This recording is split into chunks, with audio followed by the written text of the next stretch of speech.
Al-Fatihah. A'udzubillahi minasyaitonirrajim. Bismillahirrahmanirrahim. Alhamdulillahirabbil alamin.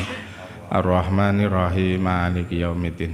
Iyyaka na'budu wa iyyaka nasta'in. Ihdinas siratal mustaqim. Shiratal ladzina an'amta 'alaihim ghairil maghdubi 'alaihim waladdallin. Amin.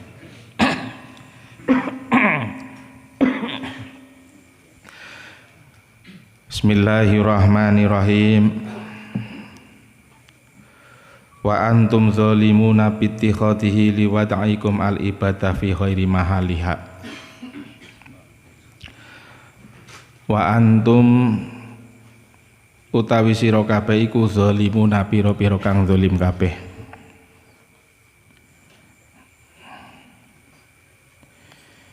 Bittikhadihi kelawan oleh ngalap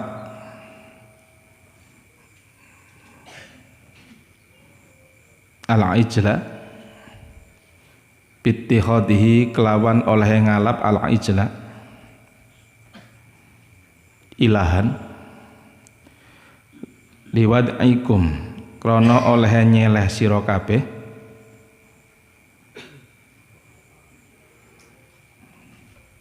al-ibadata ing ibadah fi ghairi mahaliha ing dalem liyane panggonane ibadah. Summa afauna mongko nuli ngapura sapa ingsun angkum saking sira kabeh. Mahauna tegese nglebur sapa ingsun dzunubakum ing pira-pira dosa sira kabeh. Mimba didzalika saking mengkono-mengkono, mimba didzalika saking sawise mengkono-mengkono ngalap. Ail ittikhati tegese ngalap. La'allakum supaya ana sapa sira kabeh iku tashkuruna pira-pira kang syukur sapa sira kabeh. Syukur nikmatana ing nikmat ingsun alaikum ing atase sira kabeh. Jadi sering kita mendengar kalimat istilah zalim, ya. Memang kalau secara definisi itu zalim, ya, wad'u syai' fi ghairi mahaliha.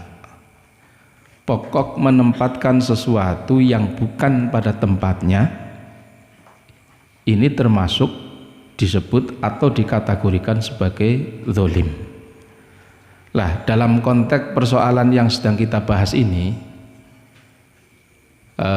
Bani Israel disebut ataupun disampaikan termasuk wa antum zalimuna, ya karena jelas-jelas kalau kita melihat dan flashback pada kronologi yang sebelumnya bahwa Bani Israel diselamatkan oleh Allah dari Fir'aun dan tentaranya. Allah dengan menyelamatkan Bani Israel itu laut sampai dibelah, dibuat jalan untuk supaya Bani Israel bisa selamat, sampai kemudian Fir'aun dan tentaranya itu ditenggelamkan. Nah, setelah kemudian diselamatkan, mestinya mereka bersyukur, ya kan? Mestinya mereka itu kan bersyukur. Nah, tetapi ketika diprovokasi oleh kemarin yang saya sebut Musa Samiri, Musa bin Dhofar, kalau Nabi Musa kan Musa bin Imran, ya, membuat satu patung dari anak sapi yang lantas dalam satu riwayat dilempar menggunakan tanah bekas jejak dari kudanya malaikat Jibril, ya. Lantas patung itu bisa meleguh ataupun bisa sebagaimana binatang yang hidup. Lah, mungkin karena terbuai oleh keajaiban seperti itu, pedet emas Samiri itu ternyata sebagaimana binatang hidup, ya akhirnya pedet itu dijadikan sebagai Tuhan. Lah, mestinya yang namanya pedet kan makhluk. menempatkan sesuatu, ya makhluk itu disembah, itu kan namanya zalim, menempatkan sesuatu bukan pada tempatnya. Ini. Jadi kalau bicara tentang arti secara luas, zalim ya seperti itu. Ya, pokok menempatkan sesuatu yang bukan tempatnya itu namanya zalim. Nah, makanya begini. Dalam konteks ariyah ini, kalau kita kembangkan ya, ini masalah ilmu fikih. Panjenengan misalnya pinjam motor ataupun pinjam apa istilahnya sepeda motor. Ya umumnya itu kalau sepeda motor itu kan hanya dinaiki oleh 2 orang lah. Umumnya ini kita bicara tentang masalah kebiasaan atau umumnya. Kalau nanti ternyata penggunaan sepeda motor itu di luar keumuman, ya. Ngomongnya kurban goning pasar jebule temen kanggo ngunjali jagung ataupun ngunjali pari sing sawah, ini jelas ada 2 hal ya yang perlu kita sikapi ya. Jadi pertama, kalau misalnya keumuman sepeda motor ditumpaki hanya 2 orang, ternyata ditumpaki sekaligus ada barangnya ya.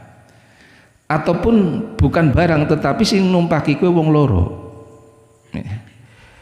Sekalipun itu mojar, tapi penempatan dan penggunaannya tidak sesuai dengan tempatnya, itu juga termasuk zalim, sedulur. Ya. Ini kalau kita artikan zalim secara luas. Nah, kalau kita artikan zalim tadi sesuai dengan konsep yang kita bahas di sini, kenapa Bani Israel disebut dengan kaum yang zalim? Karena jelas-jelas Bani Israel itu menyembah makhluk yang semestinya tidak disembah. Wong itu diciptakan, bahkan yang ciptakan itu manusia. Tetapi bolak-baliknya Gusti Allah ini kurang apa, coba bayangkan. Ya. Sudah ditolong zalimaning, kemudian dosa-dosanya dilebur lagi. Ini tujuannya apa?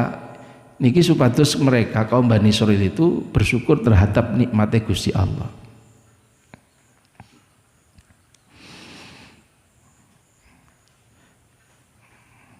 Wa id ataina, lan ing dalem nalikane paring sapa ingsun Musa ing Nabi Musa, paring alkitaba ing kitab, at-Taurata tegese kitab Taurat, wal furqona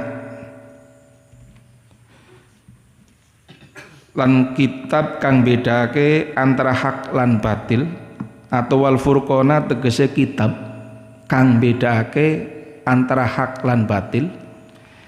Lafaz furqon iku atfu tafsirin, ataf atau atof kang jelasake. Jadi kalau keumuman daripada pemahaman pada asalnya huruf atof itu adalah mempunyai arti mengumpulkan, ya, mengumpulkan. Misalnya apa? Ja'a zaitun wa amrun. Ja'a teko sapa zaitun wa amrun misalnya. Nah, berarti sing teka itu di samping Zaid juga Umar. Ya. Tetapi ada juga huruf atof yang bukan faedahnya itu sebagaimana faedah mengumpulkan, tetapi mempunyai faedah memberikan penjelasan, atau dalam bahasa lainnya itu atof tafsir. Biasanya atau tafsir itu digunakan untuk memperjelas. Ya. Di sini kalimat Alkitab itu kan sifatnya adalah umum. Nah, kemudian dijelaskan wal furqon. Maksudnya kitab ini kitab yang bisa memilah, kitab yang bisa membedakan antara barang yang hak dan barang yang batil. Nah ini. Makanya biasanya kita artikan dalam maknanya itu bukan lan tapi tegese. Ciri khasnya itu makna atof tafsir itu tegese, bukan. Kalau wawu itu biasanya kan lan, nggih. Kalau tadi misalnya Alkitab wal furqona lan furqon. Kalau ini karena ini statusnya sebagai atau tafsir, berarti wal furqona tegese kitab kang bedakake antara hak lan batil. Niku.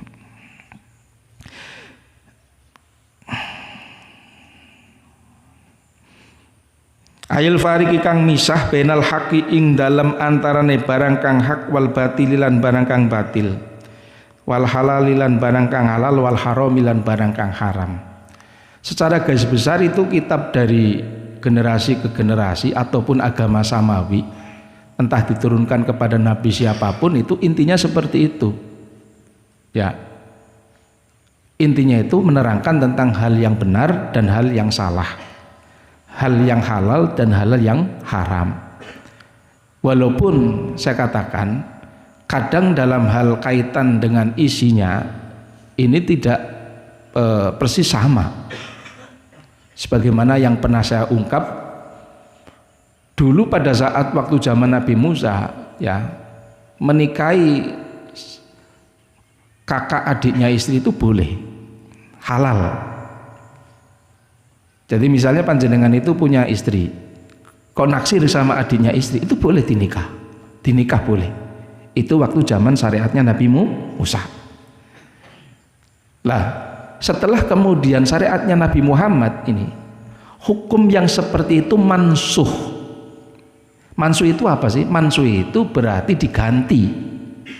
Ya, diganti dengan bahwa menikahi daripada akak ataupun adik istri atau mengumpulkan dalam satu pernikahan itu hukumnya adalah haram. Makanya sering saya contohkan, misalnya tazawwaj nikah sapa sira Hindan au Fatimatan, Hindun atau Fatimah. Misalnya Hindun dengan Fatimahnya itu kakak beradik, nggak boleh tazawwaj Hindan wa Fatimah, ya, nikahilah Hindun dan Fatimah, sementara Fatimah dengan Hindun itu adalah kakak beradik, ya. Lah kalau untuk sudah dicerai itu nggak masalah karena kan itu bukan mahram. Ya, itu nggak masalah asalkan dinikah dan asalkan sudah ada perceraian. Ya. Ataupun mungkin meninggal dunia, atau dalam bahasa yang sering saya katakan itu adalah turun ranjang. Itu nggak masalah. Ya. Yang tidak boleh itu mencerai anaknya kemudian menikahi mertuanya. Itu mahram, betul. Mahram itu kan ada 3 yang sudah sering saya katakan. Mahram yang sebab nasab, mahram yang sebab musyawarah, mahram yang sebab rodhoah. Mahram yang sebab musyawarah itu mahram ataupun orang yang haram dinikah sebab pernikahan. Salah satu diantaranya adalah ibu mertua. Jadi senggolan karo ibu mertua itu hukumnya tidak batal.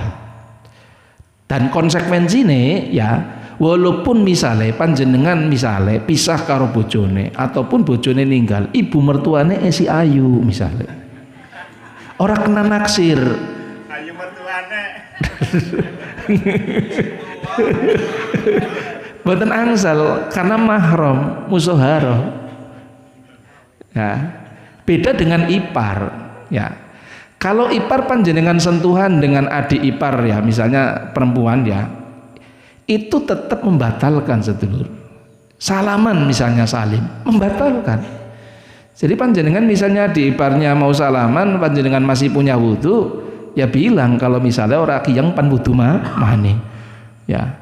Jangan tas salaman karo adik ipar lantas kemudian nyelonong bae nglakoni salat.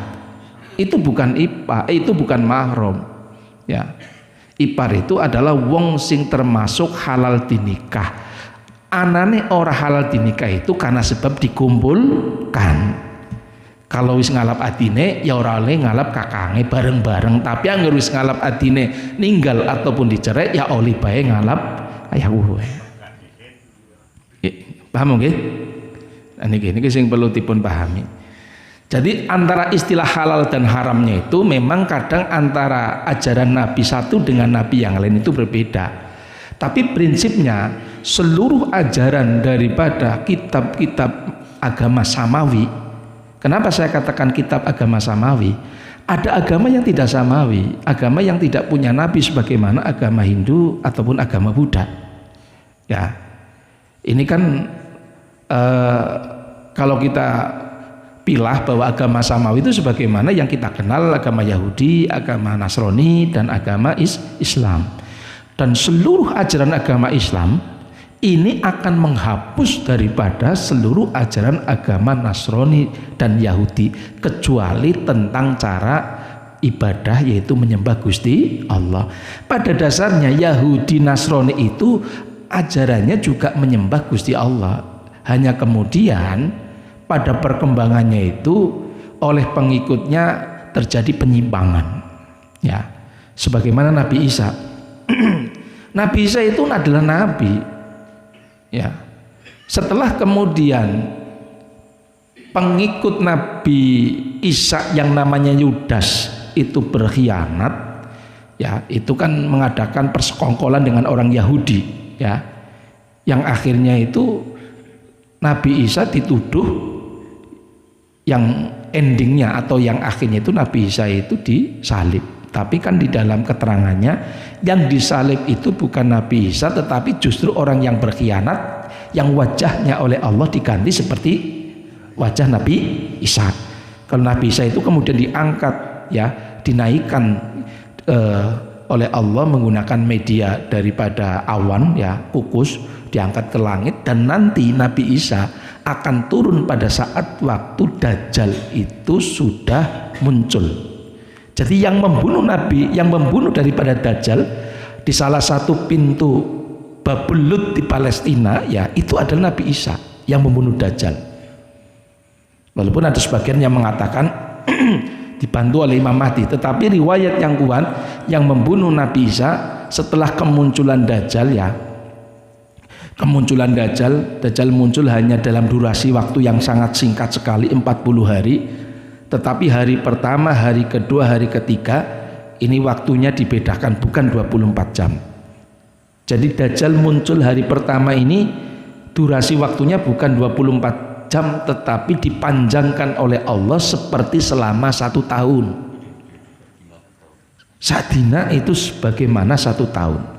Hari kedua itu dipanjangkan sebagaimana 1 bulan, dan hari ketiga dipanjangkan sebagaimana 1 minggu. Hari keempat normal, itu 24 jam. Tetapi sekalipun Dajjal muncul dalam waktu yang amat singkat, hanya 40 hari, ini kerusakan yang ditimbulkan atau fitnah Dajjalnya itu luar biasa.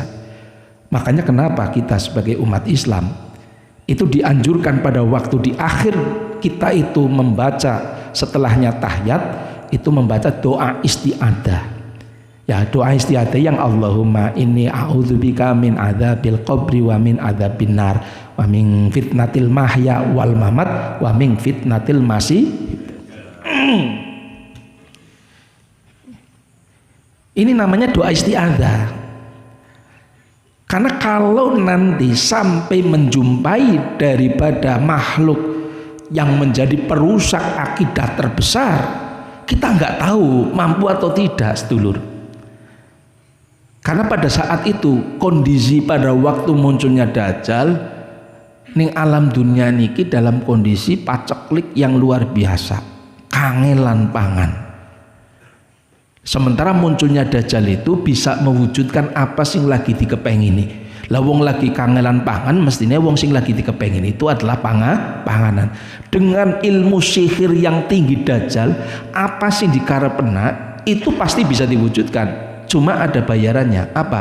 Harus menjadi pengikut Dajjal. Dan orang yang menjadi pengikut Dajjal harus mengakui Dajjal kuwi dadi pangeran. Artinya mereka harus murtad. Dan saya sering mengatakan, karena ini terkait iming-iming masalah dunia ini, mohon maaf ya, saya berkali-kali menyampaikan, nanti kelak yang menjadi pengikut terbanyak itu adalah kaum perempuan. Ya.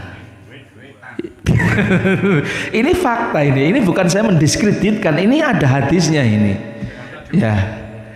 Pertama mungkin karena secara psikologis perempuan itu mungkin bahasa jadi wong lanang gimir kan ya kowe nggih. Niki kula ibu-ibu mboten menyampaikan atas nama pribadi. Itu tadi saya sampaikan atas nama Pariono.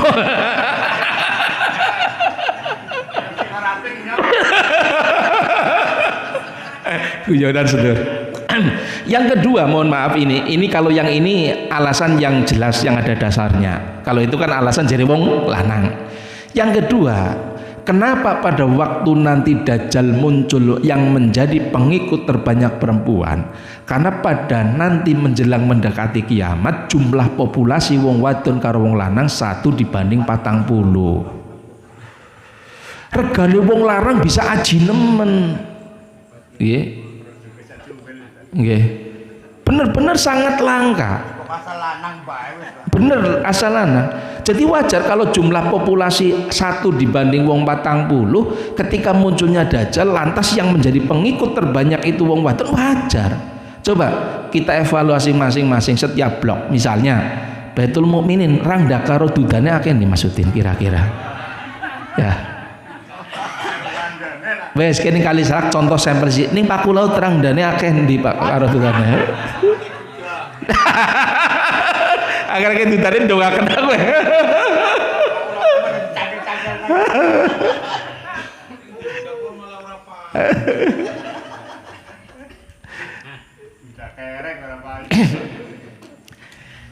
Nah ini alasan yang dijelaskan karena populasi kelak menjelang hari kiamat itu jumlah wong wadon 40, wong lanang 1. Makanya ketika Dajjal muncul ya, merusak akidah, di samping yang gampang mungkin ya ini terprovokasi 1 perempuan, di samping itu pula perempuan jumlahnya itu adalah sangat melimpah, akeh nemen sedulur, 40 dibanding 1 ini.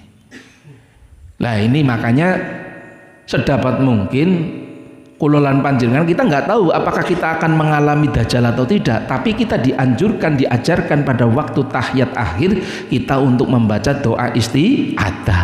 Kelak kalau nanti saatnya umpama nggih dheweke diparing ngalami Dajjal, insya Allah diprovokasi, diiming-imingi Dajjal kaya ngapa, ini kita akan selamat.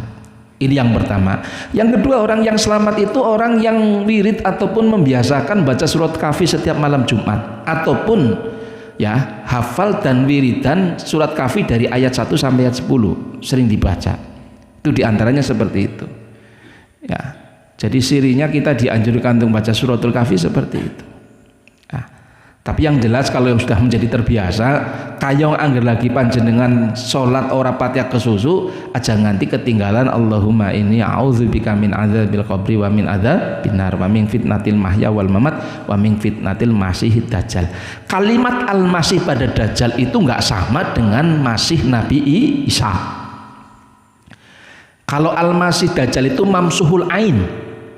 Mamsuhul ain apa? Dibusek matane. Makanya Dajjal itu mata sebelah kanan itu enggak ada. Yang masih tersisa ini ciri fisik yang disebutkan di dalam hadis. Masih itu mamsuhul ain. Berarti matanya Dajjal yang sebelah kanan itu ditiadakan oleh Allah. Dan sejarah Dajjal itu disebutkan itu manusia. Itu hidup pada waktu zaman Nabi Musa.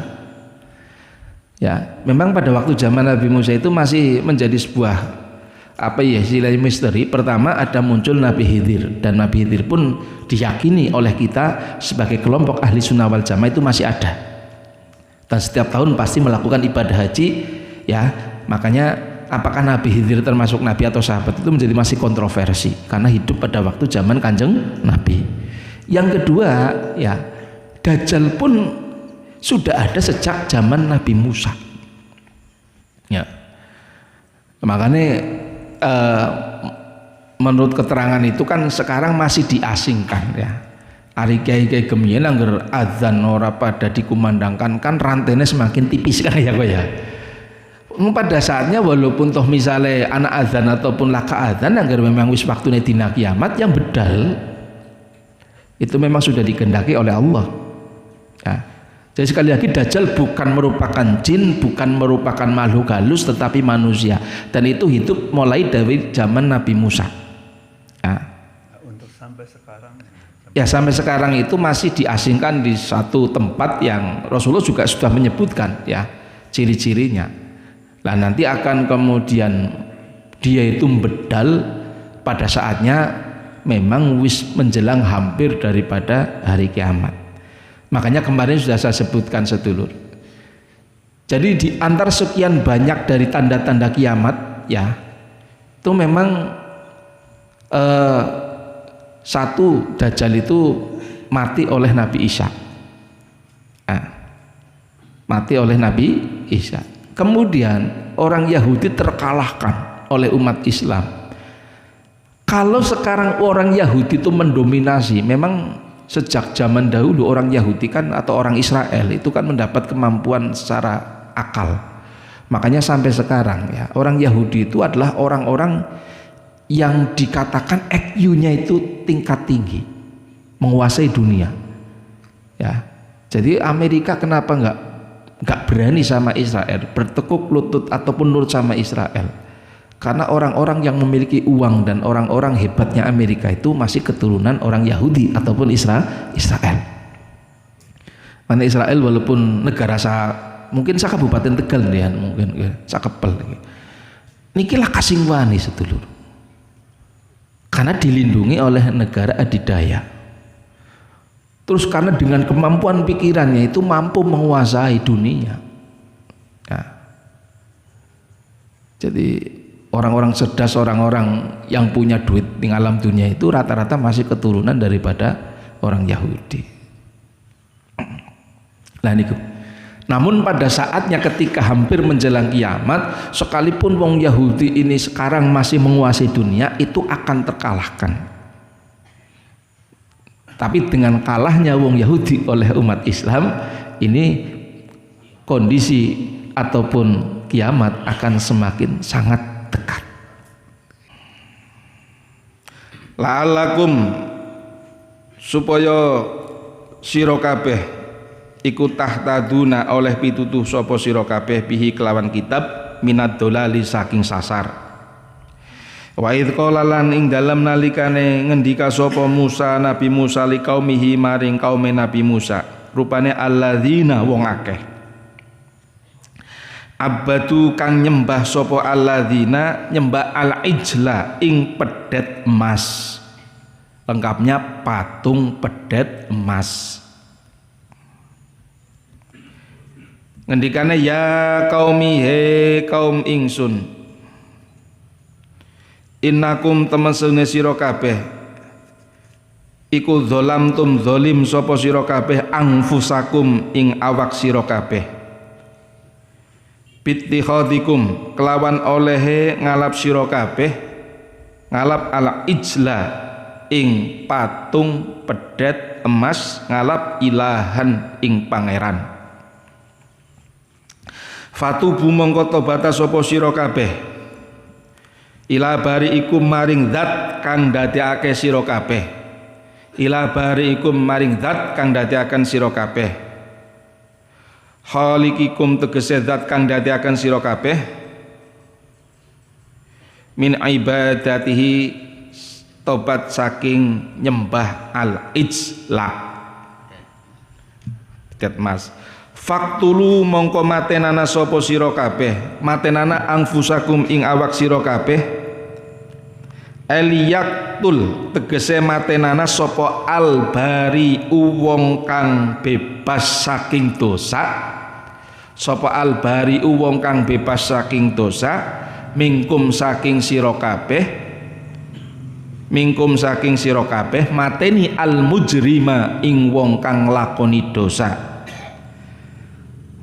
Dzalikum utawi mengkono-mengkono mateni al-qatlu tegese mateni iku khairun luwih bagus lakum kadue sira kabeh inda bari ikum ing dalem ngarsane zat kang diatiaken sira kabeh fawaffaqakum mongko nuli paring pitulung sapa Allah atau bari ing sira kabeh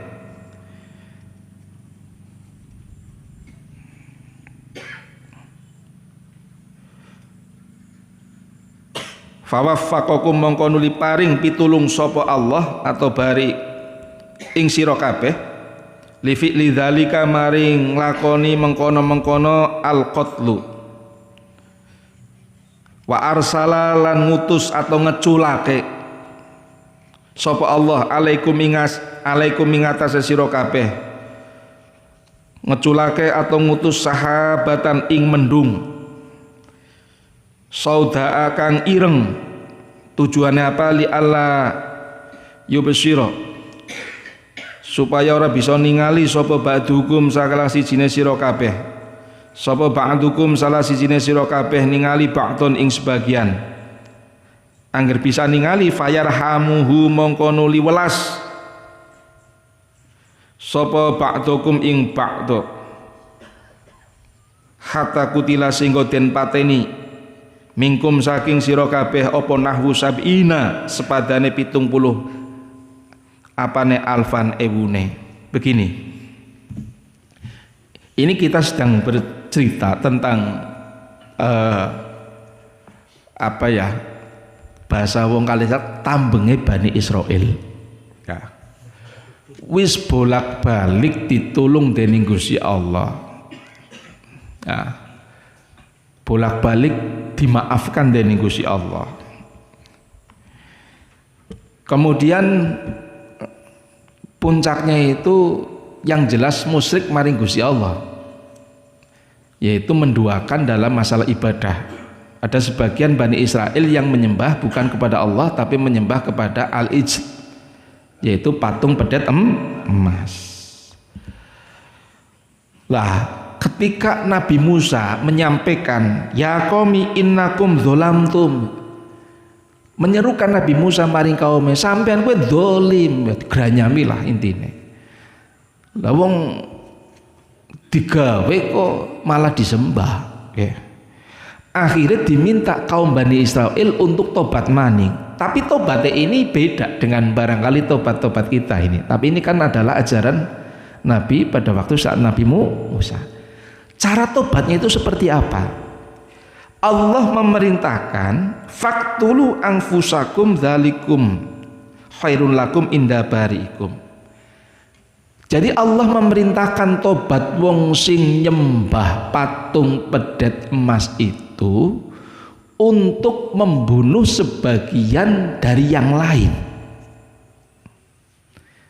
Ya, saya ulangi ini. Kalau kita tobat itu kan mestinya kan mohon maaf, mohon ampun kepada Allah Subhanahu wa taala. Ya. Kalau ini syariatnya Nabi Muhammad ini. Tapi ketika Allah dulu memerintahkan Nabi Musa untuk kemudian diserukan kepada kaumnya supaya kaum yang menyembah daripada patung pedet emas untuk tobat, ini caranya tidak kemudian sebagaimana kita. Ya. Sing DPTP kemudian mengucapkan astagfirullahaladzim, nyuwun pangapunten Gusti kula kata salah, mboten. Tetapi cara tobatnya itu mereka ya diperintahkan untuk membunuh satu dengan yang lainnya. Makanya Allah Subhanahu wa taala ya ini pada saat memerintahkan Bani Israel untuk membunuh satu dengan yang lainnya itu mengirimkan daripada sahab ya, membunuh itu sampai kutila minkum nahwu sab'ina alfan, yang terbunuh pada saat itu sampai 70.000 Bani Israel sedulur.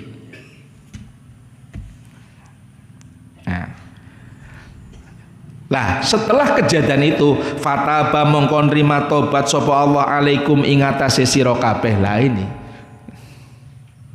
makane lebih spesifiknya liyaktula al-bari minkum al-mujrim ya. Lebih spesifiknya orang yang bebas, wong sing ora nyembeh pedet emas kon mateni wong sing wong sing nyembah pedet emas. Jadi lebih spesifiknya saling membunuh itu yang diperintahkan untuk membunuh itu wong sing ora nyembah maring pedet emas. Lah makanya dibuat suasananya pekat supaya ripan mateni wong sing nyembah pedet emas itu ora riku. Jadi berarti yang terbunuh 70.000 orang itu adalah semuanya dari wong sing nyembah pedet emas. Sing mateni sinten? Al-bari. Al-bari itu sinten? Wong sing bebas dari dosa, maksudnya itu wong sing orang nyembah pedet emas. Paham nggih? Ya niki.